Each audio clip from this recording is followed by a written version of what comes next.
أعوذ بالله من الشيطان اللعين الرجيم بسم الله الرحمن الرحيم الحمد لله الذي نور قلوبنا بنور الإيمان وبصر عيوننا بضوء العرفان ثم الصلاة والسلام على رسول الرحمن اللهم صل على محمد وعلى محمد ثم الصلاة والسلام على قاضي دينه ومنفذ أحكامه ومروج الإيمان اللهم صل على محمد وعلى محمد ثم الصلاة والسلام على باقي الأئمة الذين هم أبناء الرحمن بالخصوص على سيدنا ومولانا صاحب العصر والزمان اللهم صل على محمد وعلى محمد ولعنة الدائمة على أعدائهم أجمعين من يومنا هذا إلى يوم الدين بسم الله الرحمن الرحيم من يتولى الله ورسوله والذين آمنوا فإن حزب الله هم الغالبون اللهم صل على محمد وعلى محمد سورہ مائدہ کی آیت نمبر 56 کل بھی میں نے آپ کے سامنے اس کی تلاوت کا شرف حاصل کیا تھا، ذہان عالیہ میں ہوگی، کہ جس میں خدا یہ فرماتے ہیں مَن یتول اللہ ورسولہ والذین آمنوا، کہ جو کوئی ولی بنائے اللہ کو اور اس کے رسول کو اور صاحبان ایمان کو، فإن حزب اللہ، تو یہی گروہ ہے جو اللہ کا گروہ ہے، اور اللہ کا گروہ ہی غالب آنے والا ہے۔ اس سے قبل میں نے بتایا تھا کہ اس سے پہلے آیت ولایت ہے اور اس کے بعد یہ آیت آتی ہے۔ آیت ولایت وہ تو میرا خیال ہے کہ ہمارے ہر بچے کو آتی ہے اور آنی بھی چاہیے۔ ایک بہت ہی آپ کو میں حسین مشورہ دوں، وہ یہ ہے کہ آپ اتنا ضرور کریں کہ اپنے بچوں کو پورا قرآن حفظ نہیں کروا سکتے، 5 آیتیں ضرور حفظ کروائیں۔ ہر اس بچے کو جو علی سے محبت کرتا ہے اس کو یہ 5 آیتیں ضرور آنی چاہیے۔ وہ 5 آیتیں کون سی؟ ایک آیت ولایت آنی چاہیے، ایک اسے آیت اجر رسالت آنی چاہیے، قل لا اسألکم علیہ اجرا الا المودۃ فی القربہ، ایک اسے آیت قربہ آنی چاہیے وآت ذی القربہ حقہ، ایک اسے آیت آنی چاہیے آیت تبلیغ یا ایھا الرسول بلغ ما انزل الیک من ربک، اور ایک اس بچے کو جو علی سے محبت کرتا ہے اسے یہ آیت آنی چاہیے آیت تطہیر، انما یرید اللہ لیذھب عنکم الرجس اہل البیت ویطہرکم تطہیرا۔ اللهم صل على محمد وعلى محمد۔ اور ایک آیت تکمیل دین، الیوم اکملت لکم دینکم واتممت علیکم نعمتی، یعنی پورا دین بچے کو حفظ ہو گیا۔ آخر میں آیت دین تکمیل جو ہے یہ 5 یا 6، چھٹی آیت تو بہت چھوٹی ہے، وہ آت ذی القربہ حقہ، یہ 5 اور 6 آیتیں ہیں، بس یہ آپ اپنے بچوں کو ضرور حفظ کروائیں۔ یہ ان کو پوری زندگی میں فائدہ دیں گی استدلال کرنے میں، کیونکہ ہم ایسے معاشرے میں رہتے ہیں کہ یہاں بڑوں کو، چھوٹوں کو، جوانوں کو ہر وقت سوالات کا سامنا ہے، اور خاص طور پہ جب کہ سوشل میڈیا کا دور ہے، تو کچھ ہمیں بھی اپنے رہنے سہنے میں، کچھ ہمیں بھی اپنے میں کچھ ایسی تبدیلیاں کرنا ضروری ہیں، کچھ چیزوں کی فہم حاصل کرنا ضروری ہو گیا ہے۔ اگر نہیں کریں گے تو ہم پیچھے رہ جائیں گے، اور لوگ اسی طرح سے باتیں بناتے جائیں گے، جیسے آپ نے دیکھا کہ کس طرح سے اعتراضات کیے جا رہے ہیں، کیسے کیسے سوال اٹھائے جا رہے ہیں۔ تو بچے ماشاءاللہ ذہین ہیں، اور آج کے دور کے بچوں کے لیے کیا مشکل ہے 6 آیتوں کو یاد کرنا۔ تو یہ ہر ماں اپنا فریضہ سمجھے کہ 6 آیتیں اسے فر یاد ہوں۔ صلوات پڑھیں۔ اللهم صل على محمد وعلى محمد۔ تفسیر میں انوار النجف میں روایت موجود ہے امام محمد باقر علیہ السلام، اللهم صل على محمد وعلى محمد۔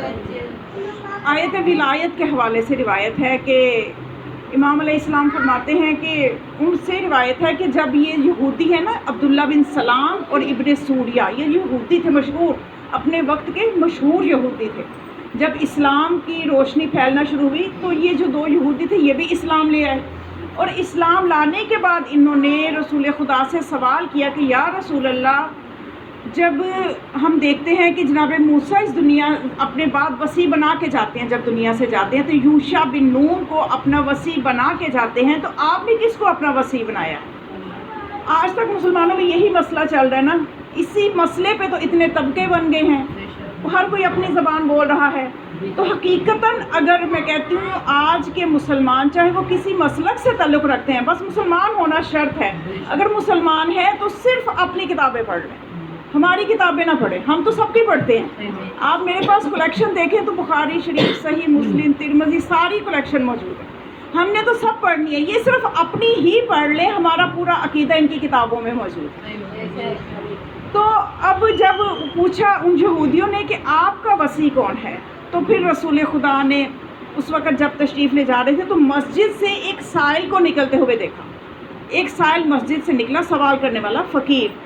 تو رسول خدا نے پوچھا کیا تجھے کچھ ملا، جہاں تم سوال کرنے گئے تھے کچھ حاصل بھی ہوا کہ نہیں؟ اس نے کہا کہ ہاں جی مجھے ملا ہے، مجھے خیرات ملی ہے۔ تو رسول اللہ نے پوچھا کہ کیا ملا خیرات میں؟ تو اس نے کہا کہ مجھے خیرات میں انگوٹھی ملی ہے۔ تو پھر رسول خدا نے پوچھا کس نے تمہیں وہ انگوٹھی دی ہے؟ تو وہ سائل کہنے لگا وہ شخص جو نماز پڑھ رہا ہے۔ پھر رسول نے پوچھا کہ کس طرح سے حالت نماز میں انگوٹھی دی؟ تو اس نے کہا کہ حالت رکوع میں مجھے انگوٹھی دی ہے، حالت رکوع میں مجھے انگوٹھی ملی ہے۔ تو رسول خدا اتنے خوش ہوئے کہ مسجد میں تشریف لے گئے اور بآواز بلند تکبیر بلند کر کے آپ نے تکبیر بلند کی اور یہ اعلان کیا کہ میرے بعد میرا وصی علی ابن ابی طالب علیہ السلام ہے۔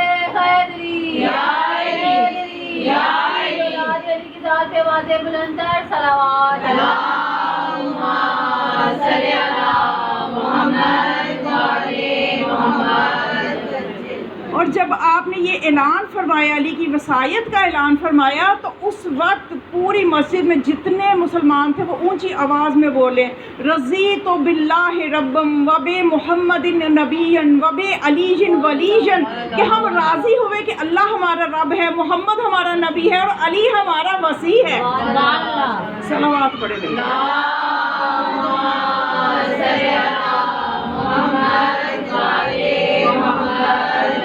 جماعت الثاقبہ میں اب میں تھوڑا سا ذرا آج آپ آئی ہیں نا زحمت کے ساتھ آئی ہیں تو آپ کے حوصلے بلند کرنے کے لیے، بلکہ میرے ذہن میں تو ایک چیز یہ آ رہی تھی کہ آئندہ جو ہے نا مجالس جب رکھی جائیں تو جو مجالس رکھتے ہیں نا وہ تو ذمہ دار ہوتے ہی ہیں، انہوں نے ظاہر ان کے اندر ایک ذمہ داری کا احساس ہوتا ہے کہ ہم نے مجلس رکھی ہے، اور آنے والوں میں وہ احساس نہیں ہوتا۔ آنے والے کہتے ہیں سب حالات ٹھیک ہوں گے تو ہم چلے جائیں گے، کوئی مسئلہ گھر میں ہوا یا گھر سے باہر ہوا تو ہم نہیں جائیں گے۔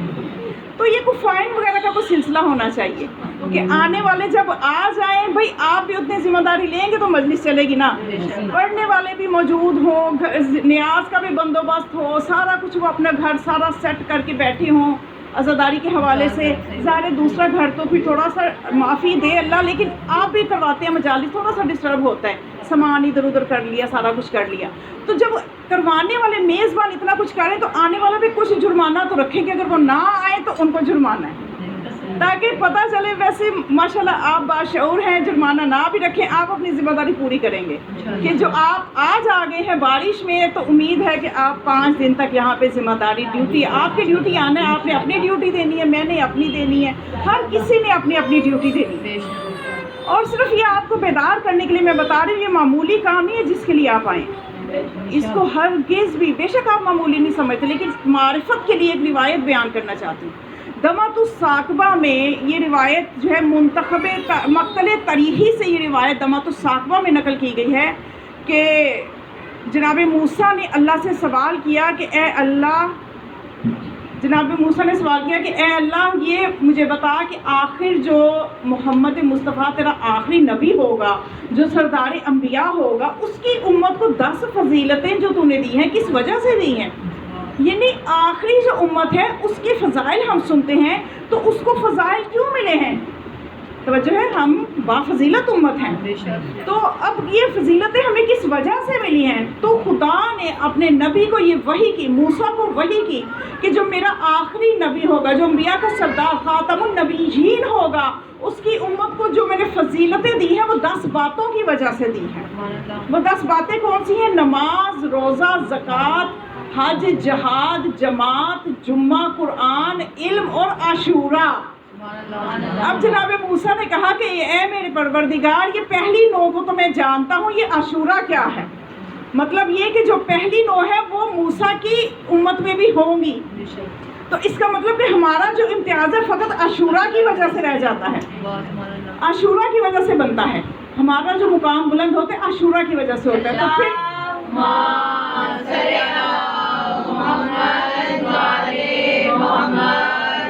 عاشورہ کیا ہے؟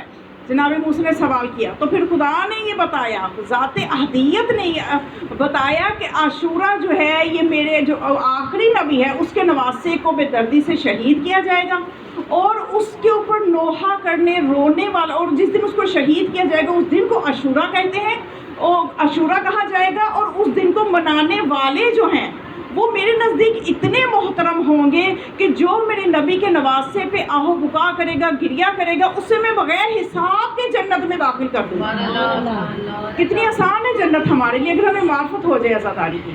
اس کو میں بغیر حساب کے جنت میں داخل کر دوں گا. اور جو کوئی اس عزاداری کو بپا کرے گا، میرے نبی کے نواسے کے مراسم عزاداری ادا کرے گا، عزاداری کی رسمیں. اب اس میں آپ کے ذہنوں میں وہ رسمیں نہ آئیں جو ہمیں برباد کر رہی ہیں. اب تو کچھ ایسی رسمیں آ گئی ہیں. یہ بھی میں اس موضوع پہ بھی انشاءاللہ آپ کو تفصیلاً بتاؤں گی کہ عزاداری جو ہے اس کی کسی ایسی رسم کو کہ جو آپ کے وقار کا باعث بن رہی ہے، اس کو برا کہنے سے انسان کا کتنا نقصان ہے، اور مراسم عزاداری کا تحفظ کتنے اجر کا باعث ہے.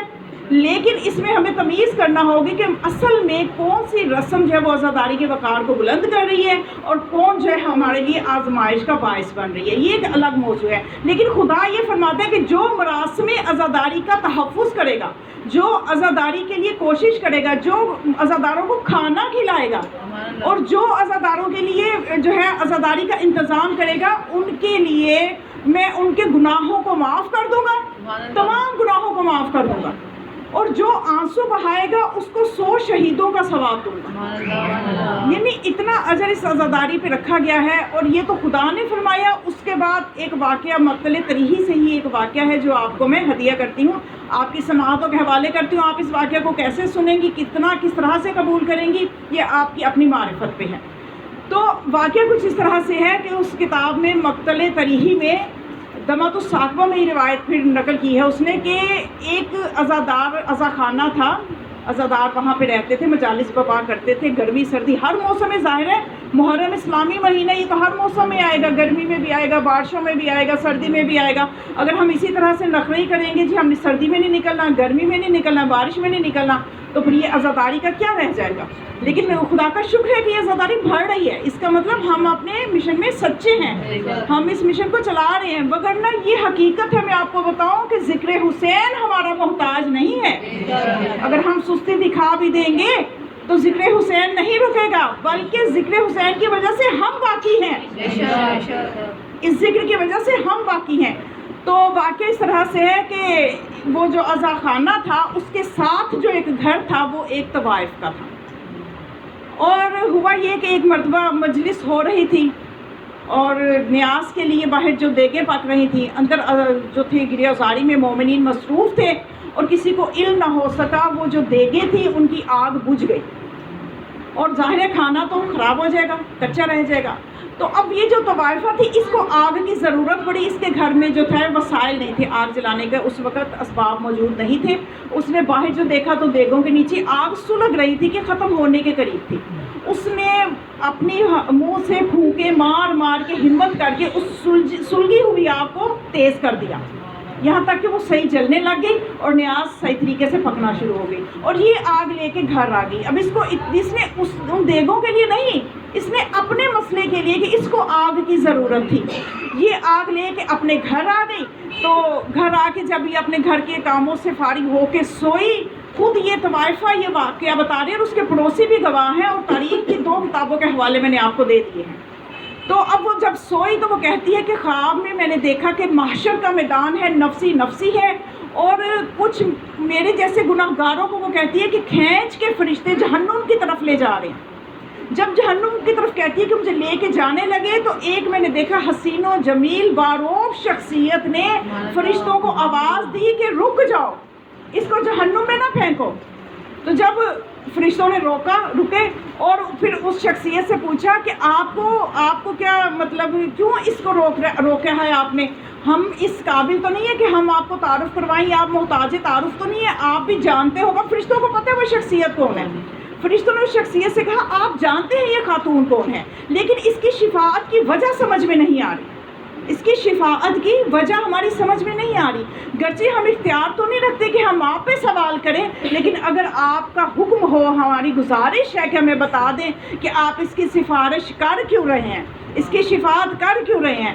تو پھر اس ہستی نے کہا تم دیکھ نہیں رہے اس کے سر پہ جو راکھ کے نشان ہے، اس کے ہاتھ سیاہ ہوئے ہیں اور اس کے چہرے پہ راکھ کے نشان باقی ہیں، یہ وہ راکھ کے نشان ہے جو اس نے پھوکے مار کے نیاز کی دیگوں کو خامی سے بچایا۔ گرچہ اس شخصیت نے کہا گرچہ یہ کام اس نے اپنے فائدے کے لیے کیا تھا، لیکن وہ نیاز جو مومنین کے لیے عزاداروں کے لیے تیار ہو رہی تھی وہ نیاز بہترین ہو گئی، وہ صحیح اپنے نتیجے کو پہنچ گئی، تو اس وجہ سے میں اس کی شفاعت کر رہا ہوں۔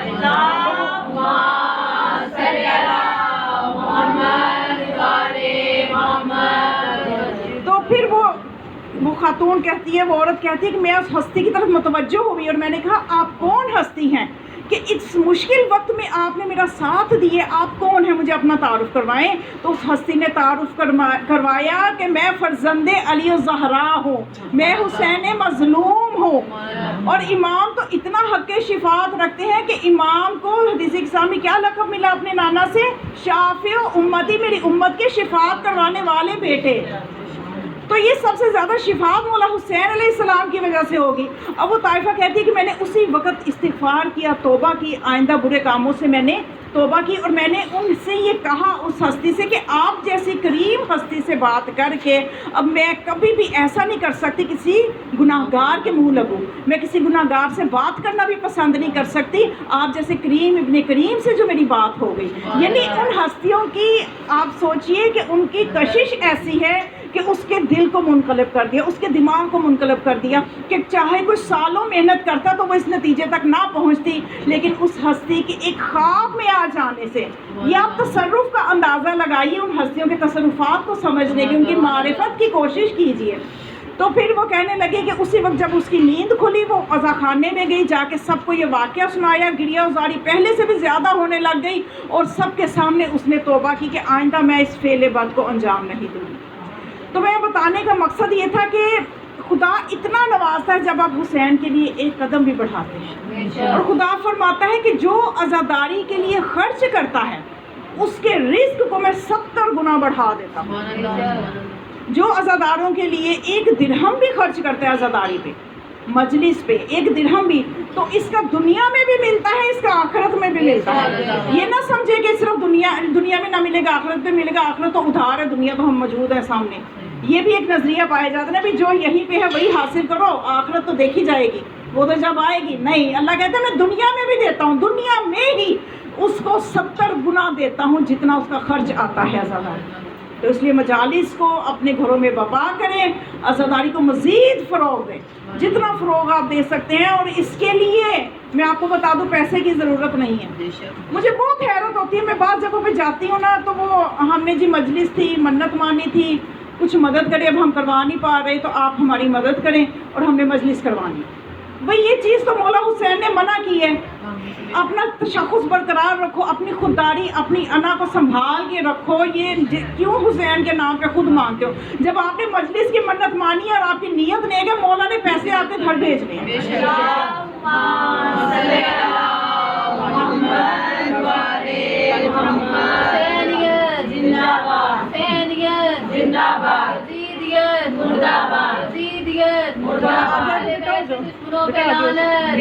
شمار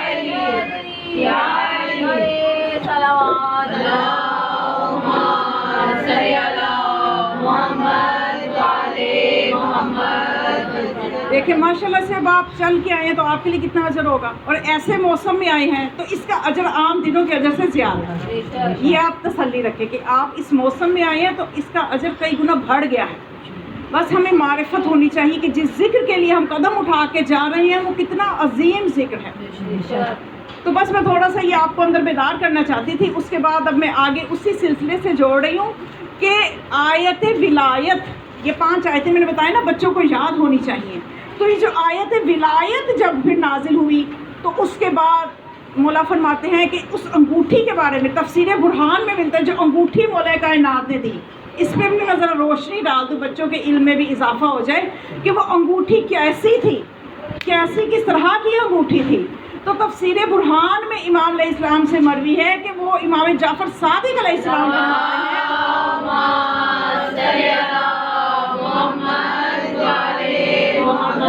وہ انگوٹھی چاندی کی تھی اور اس کا وزن 4 مسکال تھا۔ اس کے اندر جو نگینہ تھا وہ سرخ یاقوت کا تھا اور اس کا وزن بھی 4 مسکال تھا۔ اور وہ انگوٹھی جو تھی وہ مروان ایک تھا کافر تھا، جنگ ہوئی تھی تو اس میں مولا کائنات نے اس کو جہنم واصل کیا تھا، اور اس کو جہنم واصل کرنے کے بعد وہ انگوٹھی اس کے ہاتھ میں تھی، اور جب مال غنیمت آیا تو وہ انگوٹھی پھر رسول خدا نے مولا کائنات کو مال غنیمت میں عطا کی تھی۔ اور وہ انگوٹھی اتنی قیمتی تھی کہ اس کی قیمت جو ہے ملک شام کا جو ٹیکس، کتنا بڑا ملک شام کا جو پورا خراج وہ اس کی قیمت تھی۔ اندازہ کیا آپ نے؟ اور وہ مولا کائنات نے صدقے میں دے دی۔ سخاوت کا اندازہ کریں آپ مولا کی کہ صدقے میں وہ انگوٹھی دے دی۔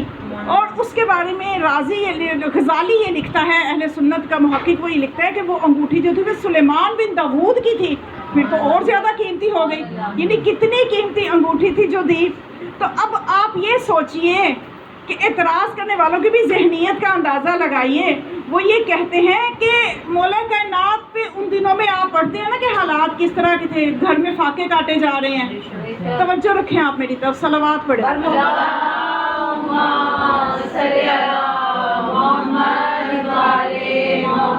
کہ مولا کائنات کے گھر میں فاقے تھے تو اتنی قیمتی انگوٹھی کیوں دے دی خیرات میں، کیسے دے سکتے ہیں؟ توجہ فرمائی کہ اعتراضات کس قسم کے ہو رہے ہیں، اور میں اس لیے ان کے جواب بچوں کے لیے دیتی ہوں کہ آج کے دور میں آپ بھی باہوش رہیں کہ ہم نے جواب کیسے دینا ہے۔ تو وہ انگوٹھی خیرات میں کیسے دے دی؟ میں کہتی ہوں یہ سوال بعد میں کرو، پہلے مجھے یہ بتاؤ کہ اس گھر کی روٹیاں دینا سمجھ میں آ رہی ہیں؟ اس گھر کی روٹیاں دینا سمجھ میں آ رہی ہیں کہ جب حسن و حسین کے لیے منت مانی گئی، اور جب منت یہ مانی گئی کہ 3 دن روزہ رکھا جائے گا، پہلے دن آیا ایک یتیم، پھر فقیر، پھر مسکین، تینوں دن روٹیاں جو اہل بیت نے دیں، اور ایسا نہیں ہوا کہ 2 افراد نے دے دی باقیوں نے مل کے آدھی آدھی کر کے کھا لی۔ پہلے دن بھی سب نے اپنی روٹیاں دے دی، دوسرے دن بھی سب نے اپنی روٹیاں دے دی، تیسرے دن بھی سب نے اپنی روٹیاں دے دی، اور پانی اور نمک سے روزہ افطار کر لیا۔ تو آج تک لوگوں کو یہی سمجھ میں نہیں آ رہا، اس گھر کی روٹیاں سمجھ نہیں آ رہی تو انگوٹھی کیسے سمجھ میں آئے گی؟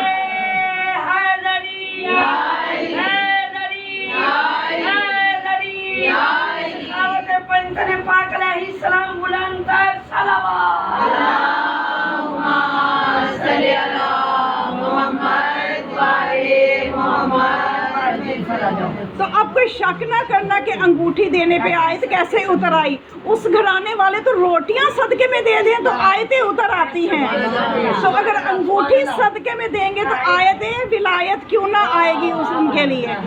یہ اب الگ بات ہے کہ مولا کائنات نے، میں نے کل بھی ذکر کیا تھا کہ کبھی مطالبہ نہیں کیا کہ اے خدا میرے لیے آیتیں نازل کر، کبھی رسول خدا سے مطالبہ نہیں کیا کہ یا رسول اللہ میری شان میں حدیثیں بیان کریں، کبھی اللہ سے نہیں کہا میں نے فلاں مارکا کیا، میری جنگ کا تذکرہ قرآن میں کر دو، میری فتح کا تذکرہ قرآن میں کر دو۔ یہ خدا اور رسول کی محبت ہے اور علی کا خلوص ہے کہ آیتیں بھی اترتی رہیں، حدیثیں بھی نشر ہوتی رہیں۔ کے ساتھ دل بولا علی مولا، علی مولا، زبان کے ساتھ دل بولا علی مولا، علی مولا، زمین بولی فلک بولا علی مولا، علی مولا۔ مولا علی مولا تری 1.25 لاکھ بے بہانہ را حیدری حیدری حیدری حیدری شان علی ابن ابی طالب علیہ السلام بلند تر صلوات صلی علی محمد وعلی محمد.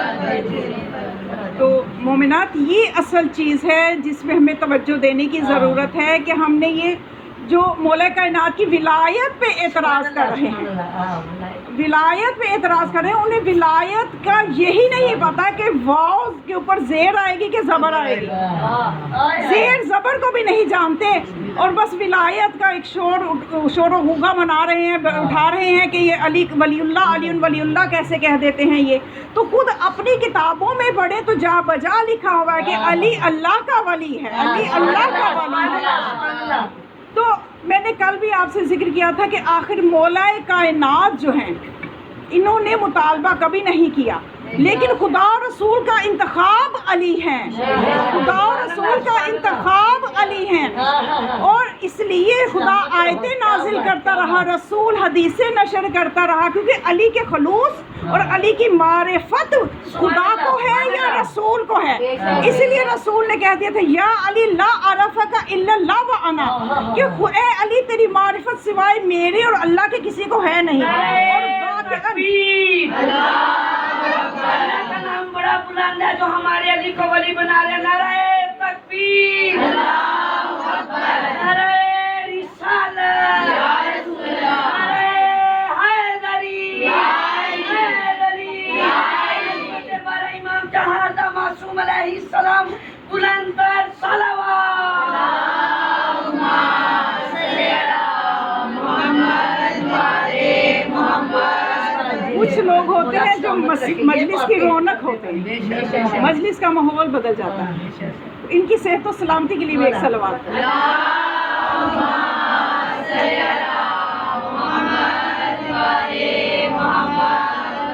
تو مولا کائنات کی ولایت پہ جو بھی شک کرے گا، مسلمان ہونے کے باوجود اگر شک کرے گا، سمجھو اللہ کے انتخاب پہ شک کر رہا ہے، کیونکہ علی کی ولایت اللہ کا انتخاب ہے، اللہ کو معرفت ہے علی کی.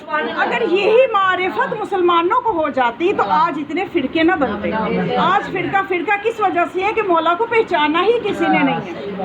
حتیٰ کہ میں آپ کو بتاؤں کتاب انوار المشرقین کے صفحہ نمبر 88 پہ یہ واقعہ موجود ہے کہ ایک شخص خلیفہ اول کے دربار میں آیا، خلیفہ اول کے دربار میں آیا اور آ کے کہنے لگا کہ میں اللہ سے نہیں ڈرتا، میں جنت کا لالچ نہیں رکھتا، مجھے جہنم کا خوف نہیں ہے، اور میں مردار کھاتا ہوں، خون پیتا ہوں، اور یہود و نصارہ کو سچا سمجھتا ہوں، حق سے کراہیت کرتا ہوں، اور میں فتنے سے محبت کرتا ہوں، اور ایک چیز ہے جو اللہ کے پاس نہیں ہے میرے پاس ہے، اور ایک چیز ہے جو اللہ کے لیے نہیں ہے، میں احمد النبی ہوں اور میں علی ہوں. جب وہ اتنا کچھ کہہ چکا تو وہ جو خلیفہ ثانی بھی وہاں موجود تھے، خلیفہ ثانی نے کہا، دربار خلیفہ اول کا ہے، خلیفہ ثانی نے کہا کہ تو کفر میں بڑا ترقی یافتہ ہو گیا ہے، تو کفر میں بڑا ترقی یافتہ ہو گیا ہے. تو مولا کائنات اٹھے اور خلیفہ ثانی کے شانے پہ ہاتھ رکھ کے کہا کہ ذرا ٹھنڈا رہ، یہ کفر میں ترقی یافتہ نہیں ہوا، یہ اللہ کے اولیاء میں سے ہے. کیونکہ دلوں کی جانتے مولا ہیں کہ کوئی جو کہہ رہا ہے وہ کس طرح کہہ رہا ہے، کس معنی میں کہہ رہا ہے. یہ ہر کوئی نہیں سمجھ سکتا، یہ وہی سمجھ سکتا ہے جو اللہ کی طرف سے بن کے آتا ہے. دنیا کے بنائے ہوئے یہ چیزیں نہیں سمجھ سکتے، اللہ کے بنائے ہوئے سمجھ سکتے ہیں. مولا نے فرمایا کہ تو ٹھنڈا رہ، یہ کفر نہیں کر رہا، یہ بلکہ اللہ کے ولیوں میں سے ایک ولی ہے. یہ جو کہہ رہا ہے نا کہ میں اللہ سے نہیں ڈرتا، تو واقعی اللہ کی ذات ڈرنے کے لیے نہیں ہے، یہ اللہ سے نہیں ڈرتا، یہ اللہ کے ظلم سے ڈرتا ہے، یہ اللہ کی عدالت سے ڈرتا ہے. اور یہ جو کہتا ہے مجھے جنت کا لالچ نہیں، واقعی اسے جنت کا لالچ نہیں ہے، اسے اللہ کی محبت کا لالچ ہے. اور اسے جہنم کا خوف نہیں ہے، واقعی جہنم کا خوف نہیں ہے، اس سے اللہ کے ظلم اور اللہ کی عدالت سے ڈر لگتا ہے۔ ظلم تو اللہ کے لیے ہے نہیں، اللہ کی عدالت سے ڈر لگتا ہے، کیونکہ اللہ ظالم تو ہے نہیں لیکن عادل ضرور ہے۔ سبحان اللہ، سبحان اللہ، عادل ضرور ہے، سبحان اللہ۔ اور عدالت اصول دین میں سے ہے، خدا کو عادل ماننا۔ تو اب یہ جو کہتا ہے کہ میں یہود و نصارہ کو سچا سمجھتا ہوں، تو یہ ذرا سمجھنے والی بات ہے، سمجھنے والے سمجھ جائیں گے، جو بیدار ہیں وہ سمجھ جائیں گے کہ یہ یہود و نصارہ کو سچا سمجھتا ہے۔ کیوں؟ اس لیے کہ یہود و نصارہ ایک دوسرے کو جھوٹا کہتے ہیں، ایک دوسرے کا جھوٹا کہتے ہیں، تو دونوں اپنی بات میں سچے ہیں۔ تو اب یہ جو کہتا ہے میں حق سے کراہت کرتا ہوں، موت کا ایک نام قرآن میں حق ہے، اس سے یہ کراہت کرتا ہے۔ اور یہ کہتا ہے میں فتنے سے محبت کرتا ہوں، اولاد کو فتنہ کہا گیا ہے، اولاد سے یہ محبت کرتا ہے۔ اور یہ جو کہتا ہے کہ میں حرام کھاتا ہوں، مردار کھاتا ہوں، تو مچھلی کا شکار نہیں ہوتا، مچھلی کو بس پانی سے نکالا جاتا ہے اور اس کا خون بھی پاک ہے۔ اور یہ جو کہتا ہے کہ میں احمد النبی ہوں، تو اس کا مطلب یہ ہے، احمدو کا مطلب تعریف کرنے والا، میں نبی محمد کی تعریف کرنے والا ہوں۔ تو جب یہ اس کے اندر کے راز مولا کائنات نے کھول کے آگے رکھے، تو خلیفہ ثانی کتاب گواہ ہے، روایت گواہ ہے۔ خلیفہ ثانی اپنی جگہ سے اٹھا اور مولا کائنات کی پیشانی پہ بوسہ دیا، اور بوسہ دینے کے بعد کہا یا امیر المومنین، میں دعا کرتا ہوں کہ یہ عمر آپ کے بعد کبھی زندہ نہ رہے۔ نور پر نور، علی کا دشمن دور نہ رہے، حیدری حیدری، حسینیت حسینیت، یزیدیت، اہل بیت کے دشمنوں پہ لعنت، اے محمد و آل محمد بلند تر صلوات۔ اللہم صلی علی محمد و آل محمد۔ جب خلیفہ ثانی کی سن لے، خلیفہ ثانی کی مان لے کہ خلیفہ ثانی یہاں تک دعا کی انہوں نے، صرف 70 مرتبہ تاریخ میں یہی نہیں کہا کہ لولا علی اللہ لک عمر، یہی اس جملے کو بھی 70 دفعہ کہا ہے۔ اور اس کے علاوہ بارہا خلیفہ ثانی نے یہ جملہ کہا کہ اے علی آپ کے بعد میں زندہ نہ رہوں۔ جب بھی کوئی فیصلہ ہونے لگتا مولا کائنات جا کے رخ بدلتے کہ نہیں فیصلہ ایسے نہیں ایسے ہوگا، تو فوراً پکارتے خلیفہ ثانی، اپنے دور میں پکارتے رہے کہ اے علی آپ کے بعد میں زندہ نہ رہوں۔ نعرہ حیدری حیدری، جو بھی ہاتھ بلند کر کے اپنی پیر کی ولایت کا اظہار کرے گا، نجف کے والی سے زیادہ راہ لے کے جلد از جلد نجف کی زری کو چھوئے گا۔ نعرہ حیدری حیدری حیدری حیدری، حضرت محمد و آل محمد بلند تر صلوات۔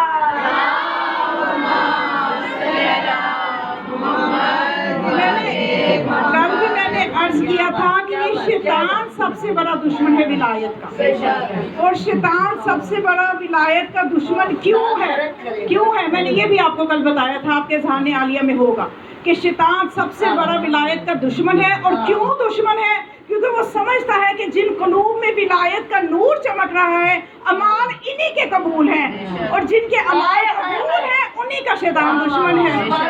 تو اب شیطان سے چھٹکارے کا میں نے حل بھی آپ کو بتایا تھا کہ 5 چیزیں اپنے اندر لے آؤ تو شیطان آپ کے نزدیک بھی نہیں آئے گا۔ ایک چیز میں نے کل بتائی تھی، 5 مجلسوں میں میرا آپ سے یہ وعدہ ہے میں نے ایک چیز بتانی ہے۔ کل میں نے بتایا تھا جو اللہ پہ توکل کرتا ہے شیطان اس کے پاس نہیں آ سکتا، شیطان اس کے پاس نہیں آ سکتا۔ دوسری چیز آج سن لیں، دوسری چیز کہ جو بندہ اپنی زبان کو ذکر اللہ میں، ذکر آل رسول میں مصروف رکھے گا، شیطان اس پہ قبضہ نہیں کر سکتا۔ شیطان اس کے پاس کیوں؟ اس لیے کہ اللہ یہ فرماتا ہے حدیث قدسی میں، اپنے نبی کی زبان سے، وحی سے دھلی ہوئی زبان سے، یہ ان الفاظ کا وزن آپ نے کرنا ہے۔ یہ جو میں حدیث بیان کروں گی نا، ان کا وزن آپ نے کرنا ہے۔ یہ الفاظ کہہ کون رہا ہے؟ یہ کس زبان سے نکلے ہیں؟ یہ زبانیں وحی سے نکلے ہوئے الفاظ ہیں۔ کیا فرمایا؟ حدیث میں آیا کہ خدا یہ فرماتا ہے انا جلیس من ذکرنی، جو میرا ذکر کرتا ہے میں تنہائی میں اس کا ساتھی بن جاتا ہوں۔ تنہائی میں شیطان کا خطرہ زیادہ ہوتا ہے، اور خدا فرماتا ہے جو میرا ذکر اپنی زبان پہ کرتا ہے، جو میرا ذکر کرتا ہے میں تنہائی میں اس کا ساتھی بن جاتا ہوں۔ ایک اور خوبصورت حدیث آپ کے حوالے کر رہی ہوں۔ اب اس کو سمجھنا آپ کی معرفت پہ ہے کہ رسول فرماتے ہیں کہ خدا یہ فرماتا ہے من ذکرنی ذکرہ من الملائکۃ فی الملائکۃ، کہ جو میرا ذکر کرتا ہے میں اس کا ذکر ملائکہ میں کرتا ہوں، عرش اولا پہ ملائکہ میں اس کا ذکر کرتا ہوں۔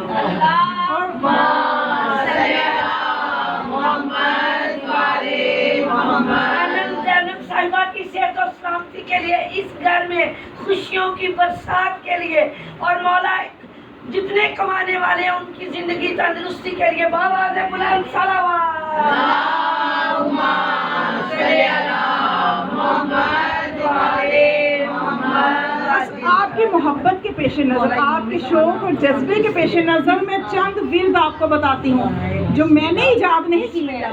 آپ اپنے سے کچھ نہ ایجاد کیا کریں، کتابوں میں سب کچھ، روایات میں معصومین سے سب کچھ پہنچ چکا ہے ہمارے تک۔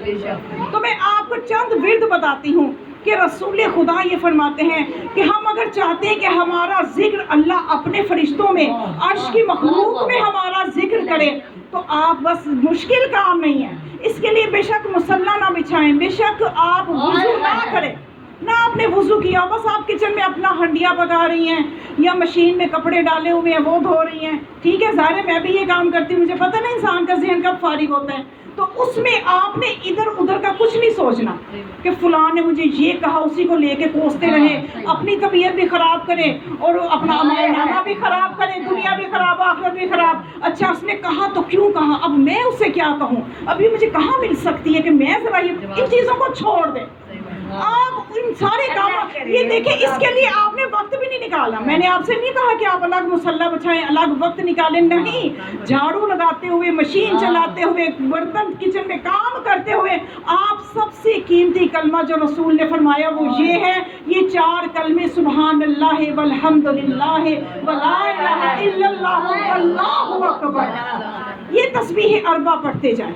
اس سے آپ کو ملے گا کیا، روایت میں آیا ہے کہ جو اس تسبیح کا ورد کرتا رہتا ہے تو رسول فرماتے ہیں جب میں معراج پہ گیا، مجھے جنت کی سیر کرائی گئی تو میں نے دیکھا کہ سرسبز میدانوں میں کچھ سرسبز میدان میں نے دیکھے، اور اتنے وسیع میدان تھے، اور ان میں میں نے فرشتوں کے گروہوں کو دیکھا کہ وہ وہاں کام کر رہے تھے۔ وہ کیا کام کر رہے تھے؟ وہ سونے اور چاندی کی اینٹوں سے مکانات تعمیر کر رہے تھے۔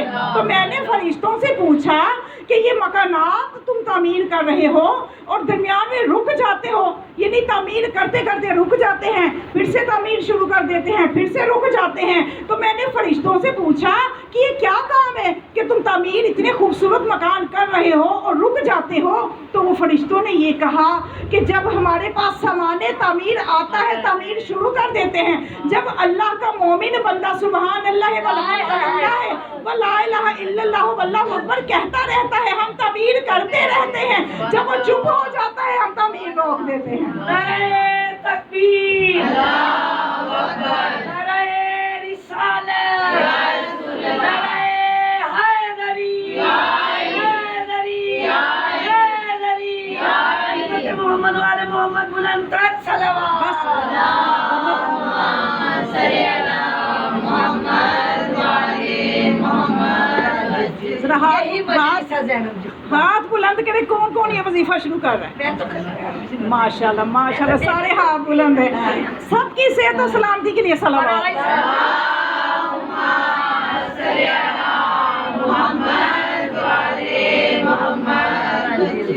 بس اب میں مختصر کر رہی ہوں، آپ کو اور بھی سبحان اللہ کو اگر 100 مرتبہ کہہ لو تو اس سے اتنا اجر و ثواب ہے کہ جیسے 100 غلام آزاد کر دیے۔ لا الہ الا اللہ کو اگر 100 مرتبہ کہہ دو تو خدا کی راہ میں 100 شہیدوں کا ثواب، یعنی ثواب ہی ثواب۔ چھوٹے چھوٹے کلمے آپ کہتے جائیں، لا الہ الا اللہ، لا الہ الا اللہ، الحمد لا الہ الا اللہ کہتے ہوئے تو ہونٹ بھی حرکت نہیں کرتے۔ آپ اگر توجہ کریں نا، منہ بند کر کے بھی یہ ذکر کر سکتے ہیں، اگر آپ کہیں کسی کو پتہ نہ چلے کہ ہم ذکر کر رہے ہیں، کرو صحیح، خدا کہتے ہیں ایسی ایسی چیزیں ہیں میرے پاس، آپ کرنے والے بنو۔ تو اب اسی طرح سے جب یہ آپ کے اذہان عالیہ میں ہوگا، اب میں آپ کو تھوڑا سا لانا چاہ رہی ہوں آج کا دن جس امام کے ساتھ منسوب ہے، تو میں آپ کو اس طرح سے رہی ہوں کہ یہ لا الہ الا اللہ ہمارے 8ویں امام جب نیشا پور پہنچے تھے تو ان سے جب لوگوں نے مطالبہ کیا تھا کہ اے فرزند رسول اپنے جد کی کوئی حدیث روایت کریں، تو اس وقت امام نے فرمایا تھا کہ لا الہ الا اللہ حسنی، کہ لا الہ الا اللہ میرا قلعہ ہے. اللہ کہتے ہیں لا الہ الا اللہ میرا قلعہ ہے، میرا قلعہ ہے یا قلعہ، جیسے آپ کو سمجھ میں آئے. جو اس میں داخل ہو گیا آمن عذابی، وہ میرے عذاب سے امن میں آ گیا. تو اب ہم نے، اور لیکن ساتھ مولا نے یہ فرمایا تھا ولیکن بشروطہا وانا من شروطہا، لیکن یہ لا الہ الا اللہ کہنا بھی شرط کے ساتھ مشروط ہے. اور وہ شرط میں علی رضا، امام علی رضا تمہارا امام ہوں، یعنی ولایت وہ شرط ہے. اگر ولایت کا نور ہوگا تو لا الہ الا اللہ پڑھنے کا فائدہ ہوگا. اگر ولایت اپنے زمانے کے ولی کی معرفت نہیں ہوگی تو جتنا مرضی لا الہ الا اللہ پڑھتے جاؤ. امام حسین علی رضا علیہ السلام باپ الحوائج علیہ السلام بلند تر صلوات.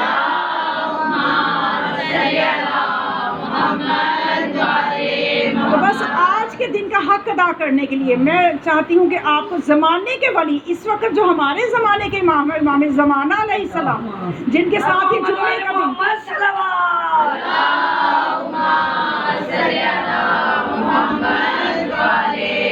جمعے کا دن چونکہ منسوب ہے تو یہ حق بنتا ہے کہ امام کے تذکرے کے بغیر ویسے تو کوئی بھی مجلس نہیں ہونی چاہیے، اور پھر جمعے کا دن ہو اور امام کے تذکرے کے بغیر ہم اٹھ کے چلے جائیں تو یہ حق کے منبر ادا نہیں ہوگا.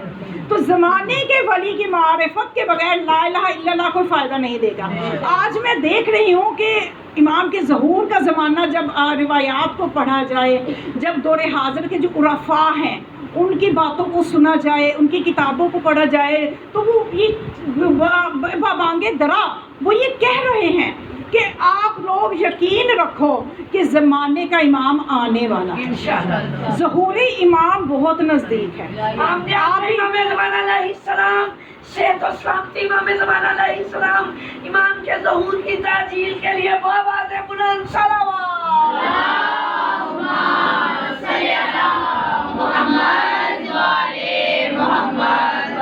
تو زمانے کے امام کا ظہور، میں نے ایک بہت بڑے عارف ہیں جو کہ کرامات رکھتے تھے، تقی بہجت، ابھی کچھ ہی عرصہ ہوا ان کا انتقال ہوا، انہوں نے تو یہاں تک کہہ دیا کہ پہلے تو میں یہ کہا کرتا تھا کہ جوان امام کی ظہور کا ان کی امید رکھیں کہ ان کی عمر گزرتے گزرتے امام آ جائیں گے، لیکن اب میں بوڑھوں سے بھی کہتا ہوں امید رکھو تمہارے ہوتے بھی امام آ سکتے ہیں. یعنی اتنا کم کیوں؟ اس لیے کہ ہمیں، اور اس وقت ضرورت کس چیز کی ہے؟ ضرورت اس چیز کی ہے کہ ہمیں ان علامات کا علم ہونا چاہیے. کوئی کہتا ہے یہ علامت، کوئی کہتا ہے وہ علامت، کوئی کہتا ہے یہ حتمی علامت ہے، کوئی کہتا ہے یہ غیر حتمی علامت ہے. تو میں بچوں کے لیے اور آپ خواتین کے لیے میں چاہتی ہوں کہ آپ کو میں کچھ علامات خلاصتاً بتا دوں تاکہ ہمیں پتہ چلے کہ ہمیں کس حد تک وہ علامات پوری ہو چکی ہیں اور کس حد تک امام کا ظہور نزدیک ہے، تاکہ ہم مزید بیدار ہو جائیں. ایسا نہ ہو ہم غفلت کی نیند میں ہوں اور امام کا ظہور ہو اور ہم لبیک ہی نہ کہہ سکیں. تو اس لیے ہمیں ان چیزوں کا، ان نشانیوں کا علم ہونا چاہیے. اور یہ علامات جو ہے، ایک بہت بڑے عالم ہیں علامہ محمد نقی، انہوں نے یعنی تمام اہل سنت اور اہل تشیع کی جتنی کتابیں ہیں ان میں جس نے امام کی ظہور کی جتنی علامتیں بتائیں، ان سب علامتوں کا مطالعہ کر کے ان علامتوں کو گنوایا کہ جو ہر ایک نے بتائیں. یعنی کامن سیٹ ہوتے ہیں نا، میتھ کے کویشچن بچے کرتے ہیں، تو جو کامن علامات تھی نا، جو ہر کسی نے بتائیں، وہ انہوں نے بتائی، تو وہی میں آپ کو بتا رہی ہوں زیادہ تاکہ تفصیلات میں نہ جانا پڑے. اس کا مطلب جو ہر کوئی بتا رہا ہے وہ پھر لازمی ٹھیک ہے. تو جو سب بتا رہے ہیں وہ کون سی علامات ہیں؟ ان علامات میں سے ایک یہ ہے کہ جب امام کا ظہور نزدیک ہوگا تو یہ عرب، جتنے عرب ممالک ہیں، ان کے جو حکام ہیں وہ یہودیوں کے تابع ہوں گے. اور آپ دیکھ رہے ہیں ایسے ہی ہے. اور اس وقت، جس وقت امام نے یہ روایت بیان کی تھی نا، جب امام سے پوچھا گیا تھا، ہمارے 5ویں امام سے پوچھا گیا تھا کہ مولا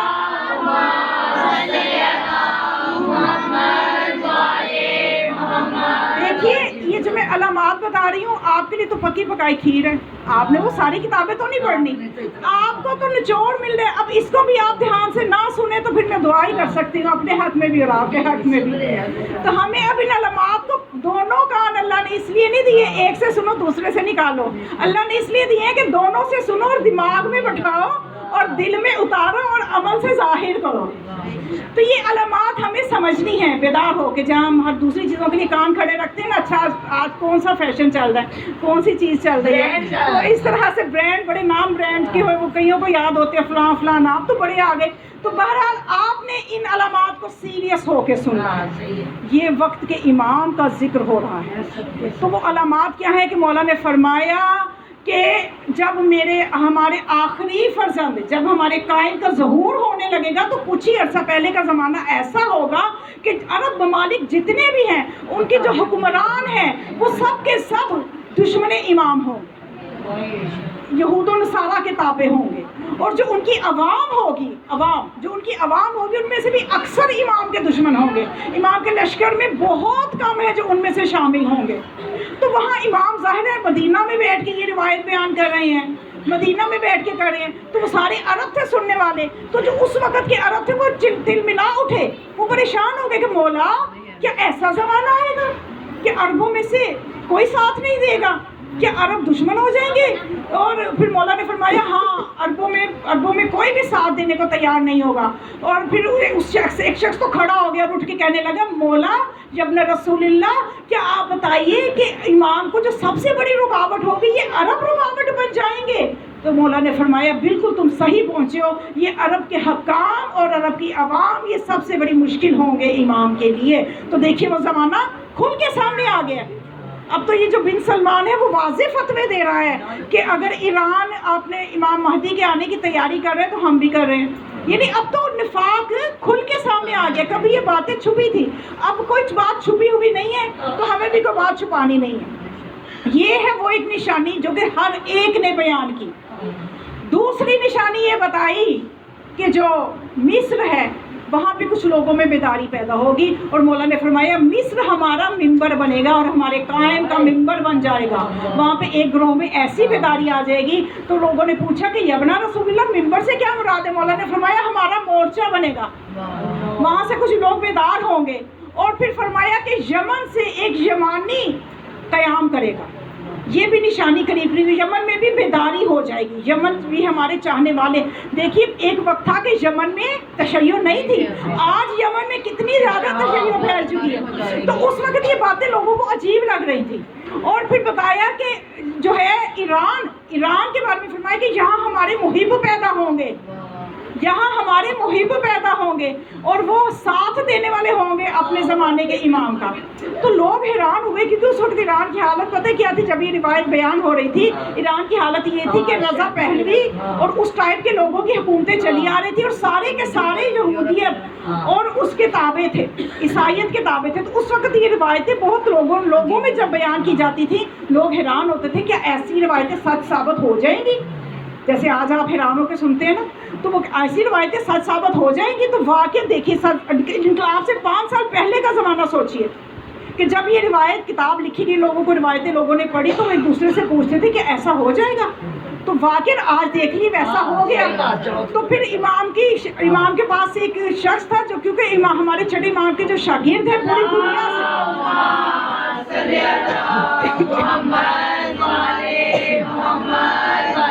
پوری دنیا سے ہیں, تو ایک ایرانی شاگرد بھی تھا آپ کا. امام اسلام نے اس کو خصوصی طور پہ اپنے پاس جگہ دی, اور لوگوں نے وجہ پوچھی تو آپ نے بتایا یہ وہ ہے, یہ اس جگہ سے آیا ہے کم سے, کہ کم ہمارے علوم کا مرکز بنے گا, ہمارے علوم کی روشنی کم سے پھیلے گی. تو آج دنیا کے ہر خطے میں دیکھیں یا تو کم کی کتاب موجود ہے یا کم کا عالم موجود ہے.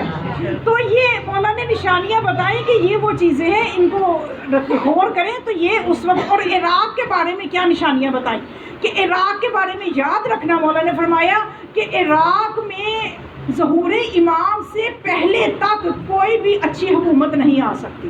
واقعہ آپ دیکھ لیں عراق میں کبھی کوئی اچھی حکومت نہیں آئی.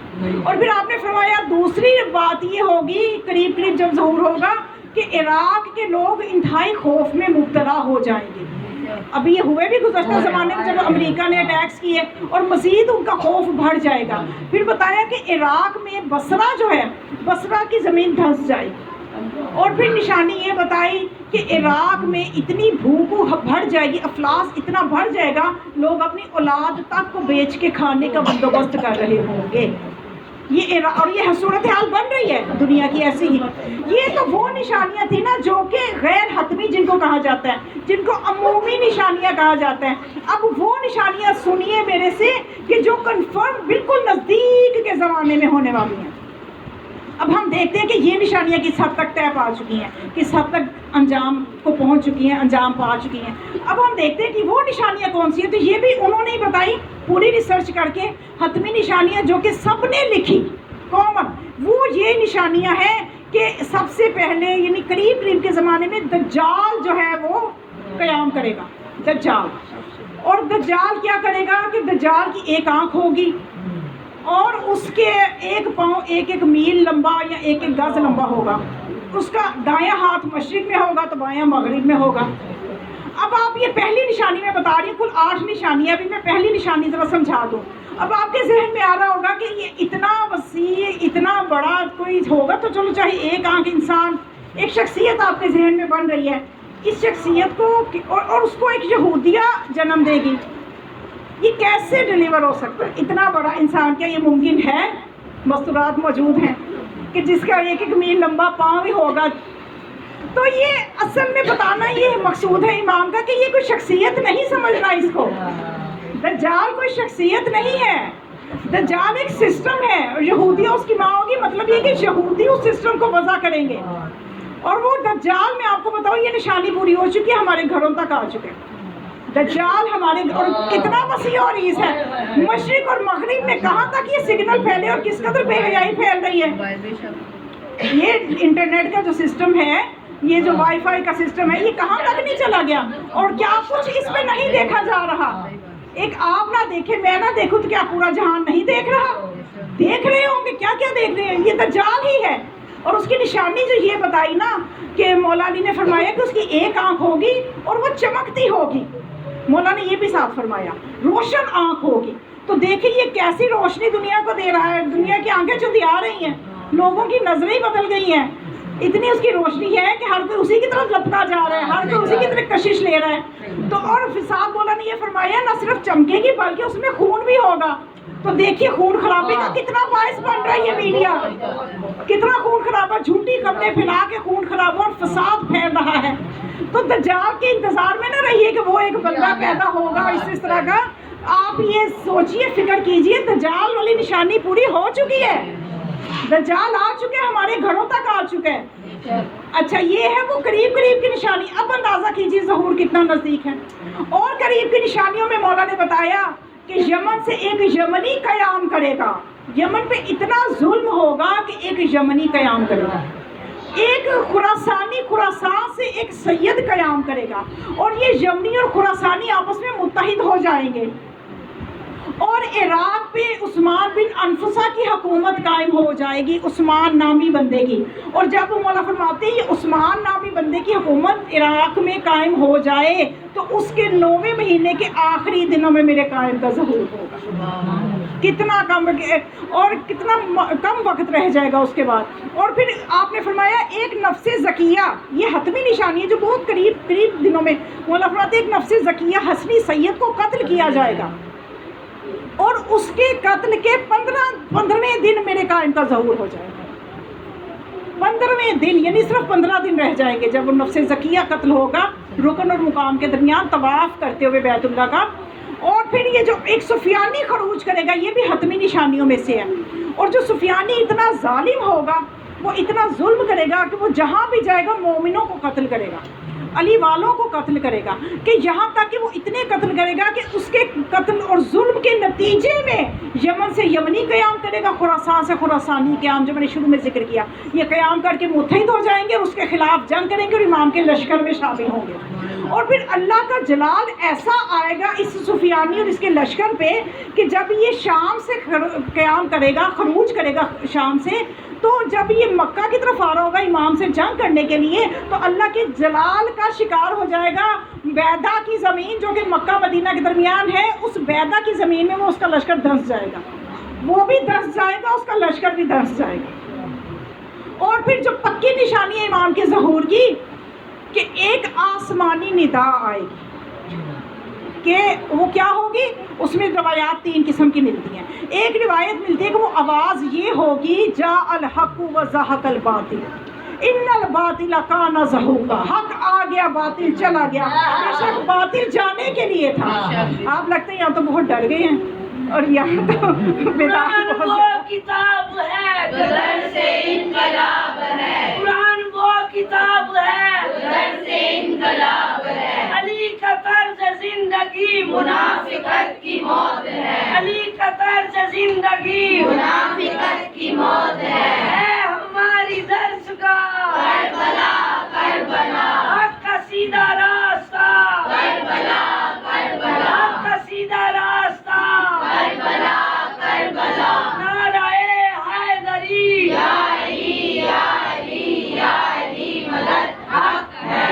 حضرت مولا امام زمان علیہ السلام بآواز بلند صلوات.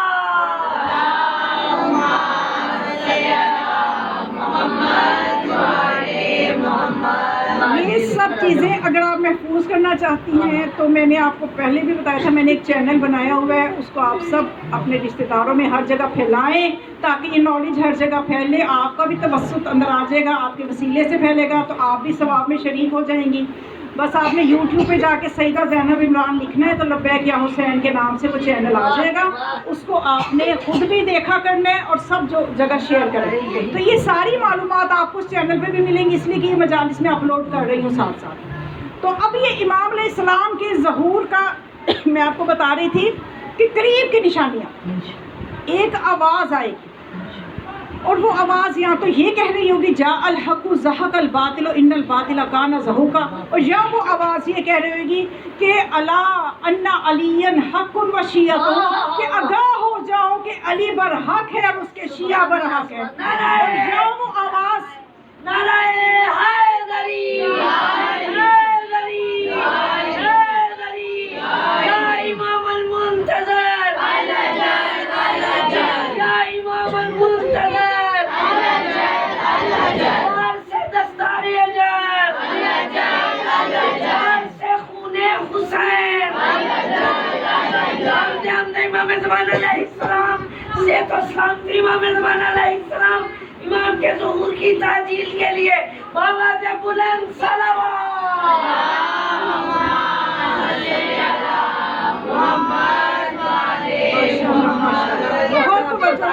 بہت محبت سے آپ نے سنا. بس 2 منٹ کی زحمت، آپ اسے گھڑیوں پہ ٹائم نوٹ کر لیں. 2 منٹ کی زحمت 3-4 منٹ کے مسائل.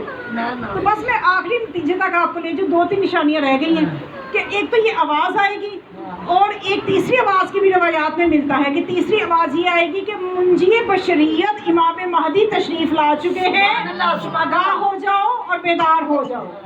اور یہ 3 آوازیں تینوں بھی ہو سکتی ہیں.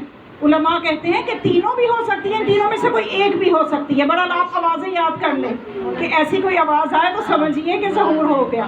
اچھا پھر کیا ہوگا کہ جو بیت المقدس ہے وہاں پہ امام کی لشکر جو ہے وہ دفاع کر رہا ہوگا یہودیوں سے، عیسائیوں سے، بیت المقدس کی حفاظت کر رہا ہوگا تو ان سے حفاظت مشکل ہو رہی ہوگی تو وہ امام کو مدد کے لیے بلائیں گے. تو امام اپنے لشکر کے ساتھ بیت المقدس جائیں گے اور ایسے وقت میں پہنچیں گے کہ فجر کا ٹائم ہوگا، طلوع فجر ہوگی، فجر کی نماز کا وقت ہوگا، اذان فجر ہوگی اور جو ہی امام امامت کے لیے کھڑے ہوں گے جناب عیسیٰ کا نزول ہوگا. یہ آخری نشانی بتا رہی ہوں. جناب عیسیٰ نازل ہوں گے اور امام مہدی کے پیچھے نماز پڑھیں گے اور پھر اس کے بعد امام سے ملیں گے اور امام سے کہیں گے کہ اے فرزند زہرا، اے خلیفہ رسول، جو عیسائیوں نے بدعت ایجاد کی ہیں اس کا میں ضامن ہوں، ان کو میں درست کرتا ہوں. میں آپ کی یہ مدد کر سکتا ہوں کہ جو عیسائیوں نے دیکھیں، عیسائیوں نے اپنے پورے کتابیں بدل دی، انجیل بدل کے رکھ دی، یہودیوں نے توریت بدل کے رکھ دی. تو اب جناب عیسیٰ جناب مہدی سے یہ کہیں گے کہ اے فرزند زہرا، عیسائیوں نے جو بدعتیں کی ہیں ان کی میں ضمانت لیتا ہوں، ان کو میں ٹھیک کرتا ہوں.